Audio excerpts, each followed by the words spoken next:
O Brasil é o país mais fechado entre os integrantes do G20, que é o grupo que reúne as maiores economias, os países mais desenvolvidos, além dos principais emergentes, segundo um estudo da Câmara de Comércio Internacional publicado recentemente. Esse índice avalia 75 países classificados numa escala de 1 a 6. Vejam só, não é? Fatores que são considerados abertura comercial, a política comercial, a questão do acesso ao investimento estrangeiro e a infraestrutura propriamente dita, não é? Para o comércio se realizar. Com 2,3 pontos, o Brasil ficou na posição de número 70 entre 75 nações, quer dizer, é bastante preocupante, não é? Eu vou conversar sobre o assunto agora com o doutor Eduardo Felipe Matias, que é especialista em Direito Internacional. Como vai, doutor Eduardo? Eu vou bem, como vai, Roxane?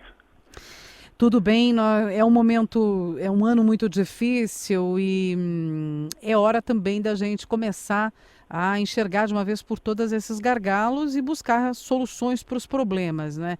Esse ano tem nos mostrado especialmente isso. Um estudo como esse indica quanto o Brasil está atrasado em relação aos principais países no mundo. Vejam só, são apenas 2,3 pontos.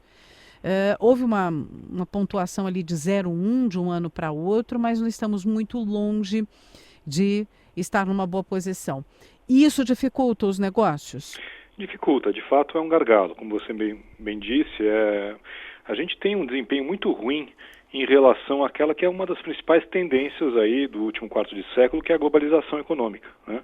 E os fatores que são verificados nessa pesquisa que você mencionou, né, abertura comercial, a política comercial, a abertura a investimento estrangeiro direto, infraestrutura para o comércio, mostram bem isso, né? Se a gente tem desempenho baixo nesses itens, a gente tem um desempenho baixo naquelas que são as duas principais vertentes da globalização, que são o comércio internacional e o investimento externo direto. E, de fato, quando a gente vê no dia a dia, a gente sabe daqueles problemas internos que nós temos de infraestrutura deficiente, portos que são muito complicados, a burocracia, a dificuldade em abrir uma empresa, tudo isso somado leva a um desempenho ruim nesse tipo de pesquisa. Essa pesquisa da ICC não é a única pesquisa nesse sentido, né? A gente tem outras pesquisas que mostram que, por exemplo, a nossa taxa de exportação em relação ao PIB é muito baixa e também nos coloca lá no final da lista dos países do mundo. Então, de fato, o Brasil tem que prestar atenção nisso, porque é uma fonte de riqueza, né? Tanto a atração do comércio, tanto o comércio internacional como a atração do investimento estrangeiro são fontes de riqueza que não podem ser negligenciadas. E com o fato destas dificuldades todas, o Brasil é classificado como uma economia mais fechada entre os membros, exatamente no momento em que nós estamos precisando de investimentos externos. Todos precisam de investimentos externos. O Brasil gastou demais, vai ter que cortar investimentos, precisa atrair. Quer dizer, essa economia fechada é tudo que nós não precisamos hoje, não é? E nós avançamos muito pouco nestes anos, quer dizer, gostaria que o senhor falasse um pouco sobre isso. E a nossa legislação, ela é atrasada, ela é moderna? Não, muito pouco. Eu acho que é importante a gente atentar não só para a legislação interna brasileira, mas também como nós estamos nos inserindo nesse fenômeno internacional de proliferação de acordos internacionais, né? Existem hoje mais de 2.500 acordos que se chamam tratados bilaterais de investimento, que são exatamente acordos destinados a atrair investimentos por meio da proteção ao investidor estrangeiro. E se a gente nos compara o Brasil com outros países, por exemplo, do BRICS, é uma catástrofe, né? O Brasil tem apenas 14 desses TBIs, né, que são esses tratados bilaterais de investimento, e até hoje não ratificou nenhum deles. Os outros países do BRICS, a China tem mais de 130, a Rússia mais de 70, a Índia mais de 80. Quer dizer, embora o Brasil seja um mercado muito atraente, por isso ainda seja, né, um receptor de investimentos estrangeiros significativos, a gente podia estar muito melhor se tivesse entendido esse fenômeno internacional da proliferação desses acordos. A gente não protege o investidor por meio desses acordos, não faz parte da OCDE, embora isso esteja sendo discutido hoje, que é aquele clube dos países ricos que também garante aos investidores uma certa segurança por meio de regras que têm que ser adotadas. A gente não tem adesão, por exemplo, a Convenção de Washington, que estabelece o ICSID, que é um órgão também internacional de arbitragem que confere proteção ao investidor estrangeiro, ou seja, o Brasil realmente ficou para trás em relação a esse esforço internacional. E o mesmo acontece com o comércio exterior, né? Sem dúvida. Agora, doutor Eduardo, o que seria mais do que urgente para melhorar essa situação? Qual seria a medida mais relevante?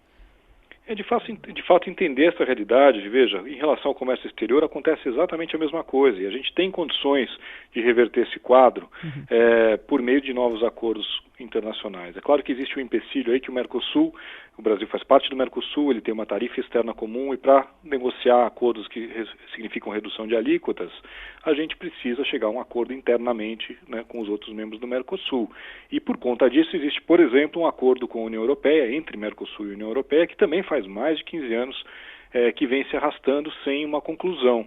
Então a gente tem o potencial de embarcar também nessa onda de acordos internacionais de livre comércio, que é uma verdadeira onda que vem acontecendo nos últimos 10 anos, são pelo menos 10 acordos desse tipo por ano, né? E o Brasil, o que ele tem? Talvez até por conta aí do próprio Mercosul. A gente tem aí no máximo 3 acordos, apenas um em vigor contra Israel, com Israel. E aí, mais uma vez, né, a gente assiste aí a outros países da América Latina, aos países do BRICS, tendo um desempenho muito melhor em relação a esses acordos. Muitos deles que são plurilaterais, inclusive, né? A gente tem aí um acordo, por exemplo, a parceria Transpacífico, que está sendo negociado, que envolve uma série de países dessa região, do Pacífico, e que, claro, quem não faz parte desses acordos tem mais dificuldade depois de comercializar os seus produtos nesses países. E para piorar, esse contexto agora, essas dificuldades políticas de gerenciar a economia depois da divulgação do orçamento para o ano que vem com déficit e o consequente rebaixamento da nota. Isso deve se refletir também na nossa política comercial para o próximo ano? É mais uma dificuldade, né? É mais uma dificuldade porque grande parte dessa proteção que é dada à indústria nacional tem a ver com a situação grave que nós temos econômica, as graves dificuldades que as indústrias enfrentam aqui, né? Um outro exemplo recente, você deve ter acompanhado, houve uma negociação na OMC, na Organização Mundial de Comércio, de um acordo de tecnologia da informação, que reduziu, zerou, na verdade, as tarifas de importação de mais de 200 produtos. E o Brasil não fez parte disso. Por que não fez parte disso? Porque a indústria de eletroeletrônicos nacional não se sentia confortável para competir internacionalmente. E aí você percebe que a situação interna, que é uma situação em que a gente não tem uma agenda de promoção de fato da competitividade, leva com que a gente fique se arrastando, né, e não participando desse movimento internacional, prejudicando com isso não apenas o consumidor, portanto o bem-estar geral da população é afetado, mas prejudicando a própria indústria nacional, porque muitas vezes ela precisa de insumos para produzir de uma forma mais competitiva. Então ela não se insere naquilo que está se formando, que são as cadeias produtivas globais. A gente não tem condições de se inserir nisso, porque a gente não é atrativo, o investimento estrangeiro não é bem tratado aqui dentro e ele não tem facilidade para escoar a sua produção. Não tem nem a vertente do livre comércio, né, nem a vertente da proteção ao investimento. E aí, com isso, a gente vai ficando para trás. Por que vai ficando para trás? Porque, de fato, esses acordos vão tornando outros países mais atraentes. O Brasil, ao não aderir a esses acordos, se protege, mas se protege de uma forma que acaba inibindo também o desenvolvimento e o aumento da competitividade nacional. Então, é realmente um tiro no pé. Um tiro no pé, sem falar que estamos arrebentando com a indústria nacional, né? Claro. É muito, muito, muito difícil, porque são caminhos importantes. Estamos perdendo o bonde, como se costuma dizer, né? Deixando passar oportunidades muito importantes, porque não estamos fazendo o mínimo necessário, né? Aí, é um quadro que preocupa sem dúvida alguma, nesse ano, no próximo ano também. Eu agradeço muito os esclarecimentos, doutor Eduardo Felipe Matias, que é especialista em direito internacional. Obrigada por sua contribuição. Eu que agradeço. Um abraço.